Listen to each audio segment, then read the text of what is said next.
Everybody make anything about Ronaldo. Can't we just talk about what was sweet about this one? Ronaldo is in his house watching on TV with us. Let's just talk about what happened on TV 2 days ago. I thought that was happening now. You're telling me Ronaldo. This guy must. What's Ronaldo doing here? There's a tinge of comparison. Ronaldo is not here. Let's not talk about. No, not every. That's what Messi. That's the problem. That's what fuels this. That's what fuels this anger and this hatred on both sides. Every time we talk about one, we want to talk about the other. No, it's you. Why? I'm talking about Messi. Explain your point. I'm talking about Messi.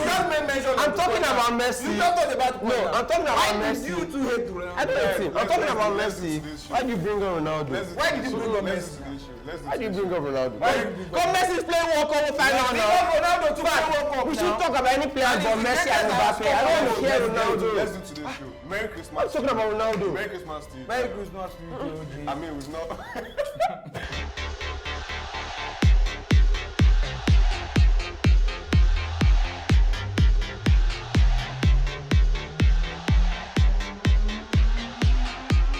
So, I want to first of all wish you a Merry Christmas. Welcome to the show. You haven't come here since we've had our, our beautiful tree, our Christmas tree.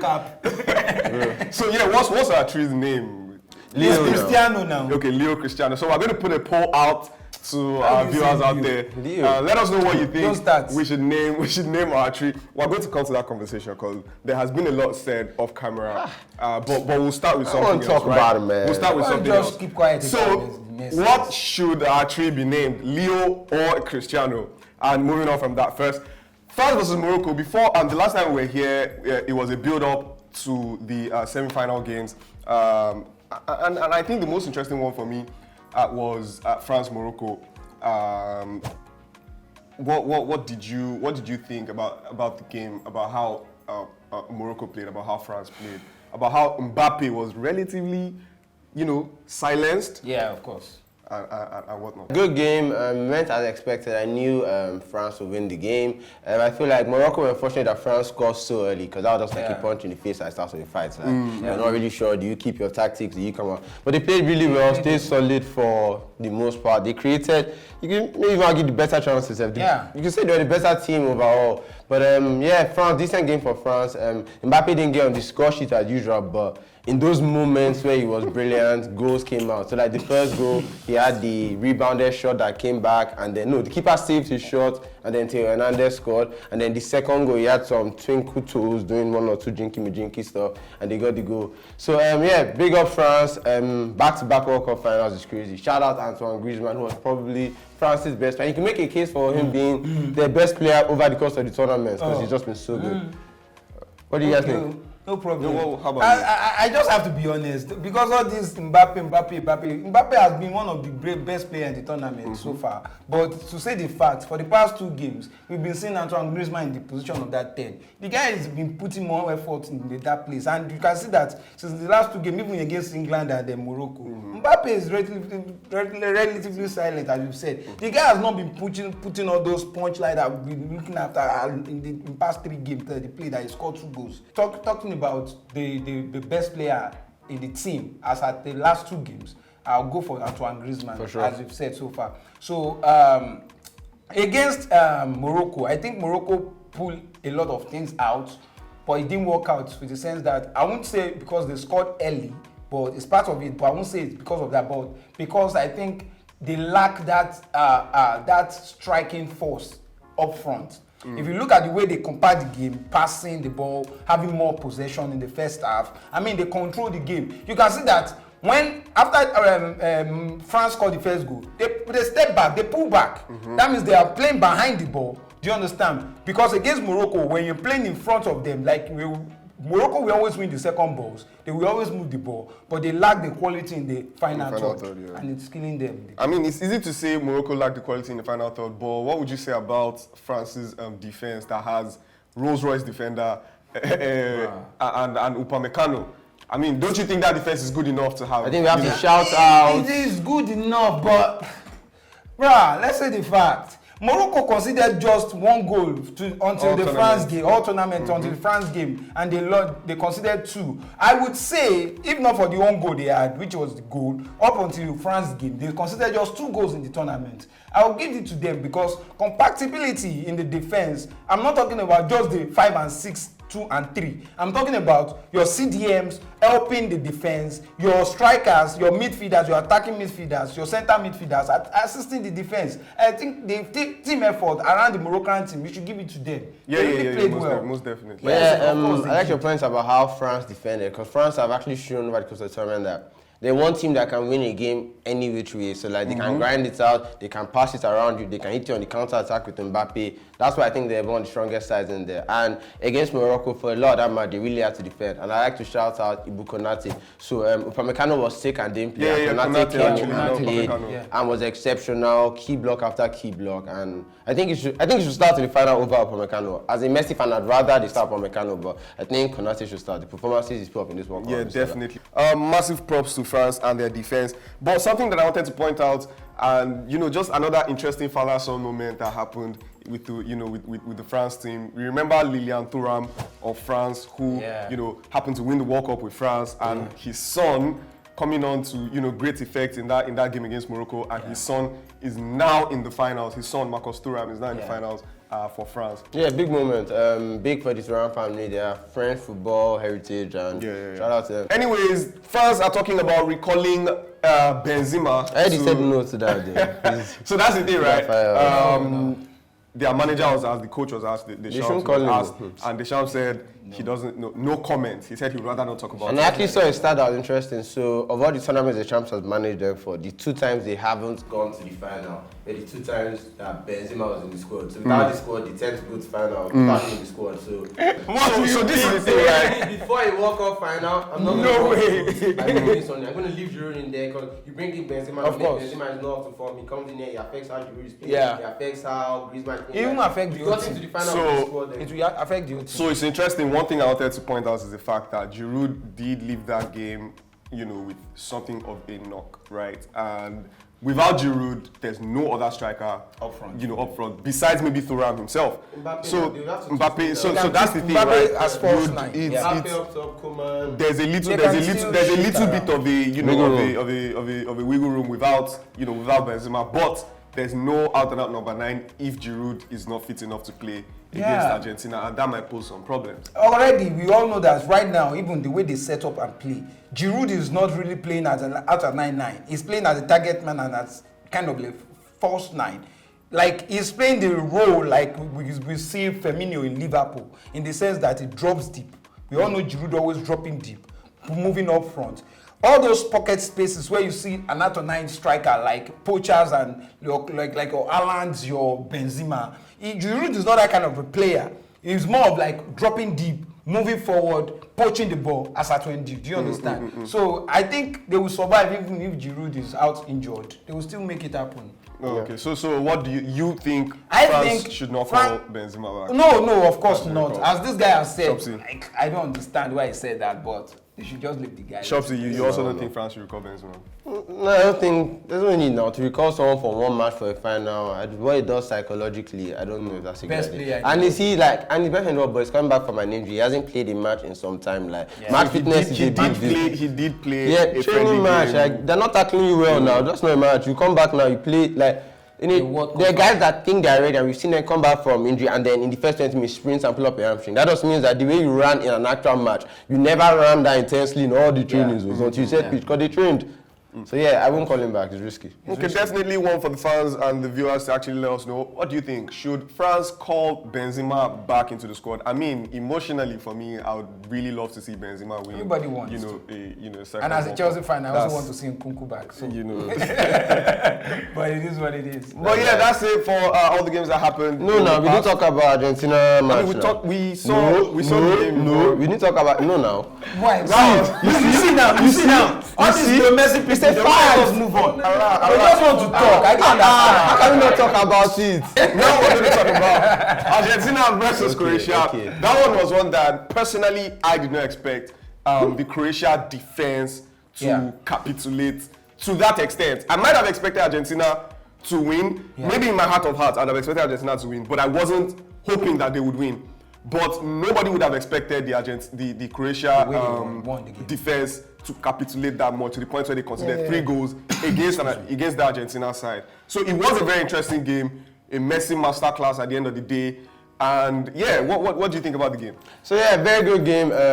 I expected Argentina to win. I expected it to be a tough game because Croatia is a very good side. They've shown us about this World Cup, the last World Cup. Then they went to the semi-final as a fluke. They have a very good midfield. Their defense is quite sturdy, but they don't have the attacking prowess up front. Maybe they still had the Mandzukic back then. That would have been better for them. But over the course of the game, as good as Croatia's defense is and was supposed to look, Gvardiol has been the best defender in the world. Probably going to go for, I'm hearing figures like £100 million for him. But the fact of the matter is, when you're up against Lionel Messi, like Alan Shearer said it best, like he makes great defenders look average. Like we saw Jerome Boateng when he was at his peak fall down on the floor. Like so, even no matter how good you are, when Lionel Messi is in that mood, like I'm sorry, he's going to get you. And for him to still be doing that at 35 years of age, I think it deserves a lot of credit because it gives me him in these golden boots, busting the World Cup at 35. Reminds me exactly of how we looked when Zinedine Zidane was doing this in the 2006 World Cup with those golden boots as well. Spurred his team all the way to the final, and excuse me. To be doing it at this age is just incredible. Like Maradona won a World Cup when he was 25. Pele was winning when he was younger. R9 did it at like 28. So to be looking this good at 35, it's great. And I don't know, maybe you guys are waiting until he finally lifts the trophy to pay the homage, but no, I will be on Monday. So, Shopsy, I asked you about the Argentina versus Croatia game, and I expected. I didn't ask you about Messi or or Gvardiol or Kulusevski or whatever. I want to know about the Argentina squad and the team and how well if you want to know about the game, I've told you about the game. It was a Messi masterclass, and that's the highlight of the game. Messi magic, he won man of the match. But if you want to know more about the Argentina squad, all right, I got that for you too. So Argentina squad, like I mentioned, the manager, he sets his tactics up right for every game, and he looks at the strength of the other team and he finds a way to nullify that. So in this game against Croatia, he played 2 up top, Messi and Alvarez, and then he played 4 players in midfield. He played McAllister, De Paul, Paredes, and I can't remember the 4th line. So he choked up that midfield because that's where Croatia strengthened, where Modric, Brozovic, and Kovacic want to do the business. He made sure he just had more bodies in there, physical, and then fouling them, and then Messi hit them on the break. And then Julian Alvarez, I think bringing him into the side, him and Enzo Fernandez have been the 2 best decisions the manager has made in this tournament. And he's actually shown me that he's a good manager. He reacted well because coming into this tournament, obviously Lautaro Martinez is the higher profile player, blah, blah. He started him in the first few games. When he realized it wasn't working and he couldn't bring it, he brought in Alvarez immediately and he hasn't looked back since. He scored 4 goals in this tournament. What he gives that I love is he stretches the play. So when Messi has the ball, he's running the other way, which gives space for Messi. And you can see before the time Messi took Gvardiol on that run, he was pointing to Alvarez to go in front of him to push Gvardiol away, and he did that, so Messi had a run on him. So the team is a well-oiled machine. The manager has it cooking right, and it's built for tournament football. Try not to lose and then give yourself a chance to score. One major talking point was the first goal, the first penalty that the goalkeeper was said to have fouled Julian Alvarez. What do you think about that call? I think it was a foul, and I feel Alvarez definitely, like we clearly said, he got to the ball first, and the keeper got none of the ball and only got Alvarez. I think if Alvarez, he kicked the ball past the goalkeeper, and say that wasn't a shot ago, if you just wanted to beat the goalkeeper, you'd have called that a foul. So I think he got the ball past the goalkeeper missed the ball, and people say he was standing there, but if you actually look at the motion, he kind of leans towards the right, towards where Alvarez is. So I think it was a foul and deserved penalty for me. But for me, I would rather say it's a 50-50 chance for the ball, both the player and the goalkeeper. So at the position of the goalkeeper, when you're looking at the run and instinct in split seconds, you don't expect the goalkeeper to do anything. You expect the goalkeeper to move away for him. I don't. No. I don't. So in split seconds, there's nothing the goalkeeper. That's the reflex action you expect from him. So I would rather say, for we to consider that, it's complicating. I wouldn't rather say it's a penalty, and I would say no, it's not a penalty, but. Well, like I said, it was a 50-50, and I feel if you win the 50-50, so to me, you say that the goalkeeper couldn't have moved himself out of the way quick enough. Of course. But for me, in those situations, what I say is props to the attacker for getting there quick enough. So that's why you get there quick enough. That's why when you're dribbling a man, you want to just get that touch right before he gets there. So there's no way he can move his leg because you moved fast enough to put him in an uncomfortable situation. That's what you might see. In my opinion, I feel like this is the tournament that has seen a lot a lot of interesting calls go against goalkeepers. You remember we had that conversation about, goalkeepers fouling players. But they're too protected. They should show them. So that's the thing, right? I feel like this is also another thing that the rules need to be clarified about, right? This, in my opinion, was not necessarily supposed to have been given as a penalty, right? Because the goalkeeper was, he didn't charge at the player like we saw in those other games, like with Hennessy that got the red card. He did now. He charged and stopped. And he realized. Let me just bring it home here. So he was not necessarily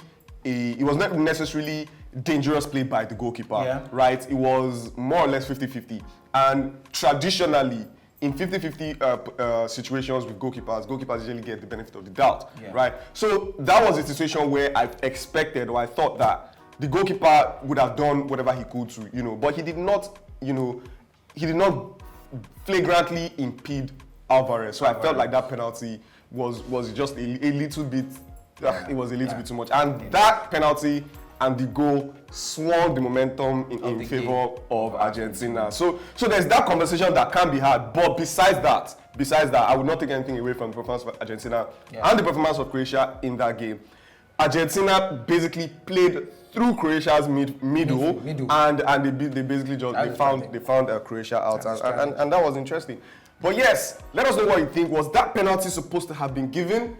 And did you think, Croatia should have, would have done differently in that game if that penalty was not scored by Messi? But moving on from that, we have the all-important final games happening tomorrow and on Sunday. Third place happening tomorrow between Croatia and Morocco. I believe strongly that Morocco will go into that one with, with more impetus than maybe even Croatia, because Croatia feel like the one that were, that could have gone to the final, and they just might seem a little bit disinterested. But for Morocco, the first African team or the first Arab nation to go ahead and win a third place game in the FIFA World Cup, that will give them the impetus. Yeah, of course it will. I would rather say it will be very good for Morocco to have been the third place, like the third position team in the World Cup. It's a big one and a huge one for Africa as a whole. Then, runners-up last World Cup, which is Croatia, they were like, as you said, but we won't give it away, take it or leave it. It's still a third place, something to fight for, do you understand? So I still expect Croatia to put in a good game, and of course, I'm waiting and I'm all out. I'm supporting Morocco. But of course, there's that fear that both of them relatively very defensive. Will it be an interesting? It will be different, because this game I'm expecting to see Croatia all out, because they will like, okay, yes, we've seen Morocco always playing on the counter attack. Morocco sitting down deep, playing 5-man defense, counter attack where they are split runners from Hakimi and what's this other guy's name? This other young guy that has been Unahi. So those two flanks running up down. So I'm expecting more attacking football from Croatia, and I'm expecting Morocco to catch them on the counter attack. Yeah, I think Morocco wants it more, and I think in tournament football, that matters a lot. So I'm going Morocco. And the all-important final happening on Sunday, Argentina versus France. A lot has been said behind the camera between us, and I mean, it's the biggest. It's the biggest, and massive props to France going into the final for the second time in a row in the World Cup. I mean, you can't write that kind of script. That's a 60-year-old record. It happened 60 years ago. So I would love to see them win the World Cup, actually, because that's a record on its own. It happened 60 years ago. So to break that record means a very good and a very strong and well-plated team run and oiled by a very good coach, which is Deschamps. So I would love to see them win the World Cup. It would be great for Argentina to win the World Cup, but the noise over Messi will be too much, and they will fry Ronaldo. So that's the issue. They will fry Ronaldo, and that's an issue for me. Please, I would love to see France win the World Cup. Okay, Shopsy, Argentina versus France, 4 p.m. on Sunday. Argentina, France, 4 p.m. on Sunday. Very difficult match. If there was one team I wanted to play in the final, it probably would have been France. But it makes the story sweeter. Let's overcome the current world champions to take it from them. And yeah, hopefully Argentina and Messi can get the job done. Very big game. We'll see how it goes. It's where the chips fall. Argentina versus France, interestingly, will not only be a fight for the World Cup itself, it will also be a massive fight for the player of the tournament between, I would say, the top two candidates for me, Messi and Mbappe, right? And two players on opposite ends of the spectrum, 22, 23-year-old to a 35-year-old player. It definitely will be a battle. Who has been your player of the tournament so far? So far so good, except that I've seen Mbappe drop in terms of form, and I wouldn't say form. He has been silent for the past two games, since England game and this Morocco game. So Messi has been firing, consistent, you understand, in the other team. But the fact still remains. Just say Messi. Messi is not the only best player in the tournament. When it comes to all these things we are saying, Messi scored in the last match, right? He has just 5 goals. Mbappe has 5 goals. Do you understand? So all these things, we all look together and see, okay, this guy is the best player of the tournament. So let's wait till the final game. Let's wait and see who will leave the trophy. And let's wait and see who will outperform the other in the final before we can pick point the best in the tournament. Shopsy. I feel like Daya's, he gave us his answer, but he backtracked. So Daya's answer is Messi. I didn't say Messi. You said Did you listen to what I said? So you're not answering the question. So you're not going to answer. Fair. Best player in tournament. It's quite clearly been Lionel Messi. He leads the tournament in goals, he leads the tournament in assists, he leads the tournament in player of the match appearances.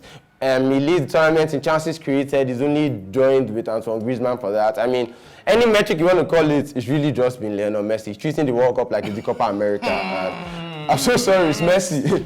Messi's first World Cup final in how many years? Okay, let's tell her who's been best player in tournament now. Are you gonna answer? Tell her out there.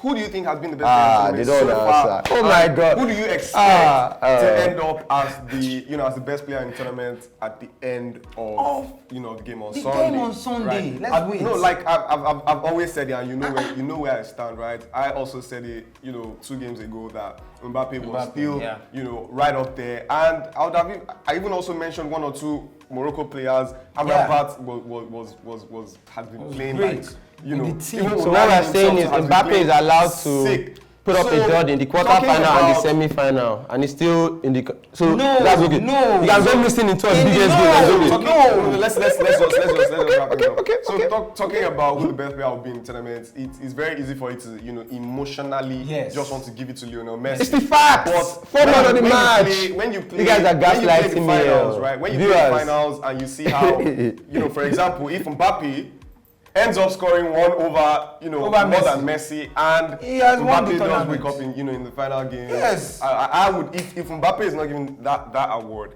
I would feel like he was robbed. Robbed, of course. And as emotions have played to Messi's favor more than once with the Ballon d'Or, that of course Lewandowski should have won, and then it was handed over to him, amongst other things, when right? He didn't play nothing. Emotions where they organized entire competitions more than once in 2 years. Viewers, I hope you can see the hate. So that Messi fans, please.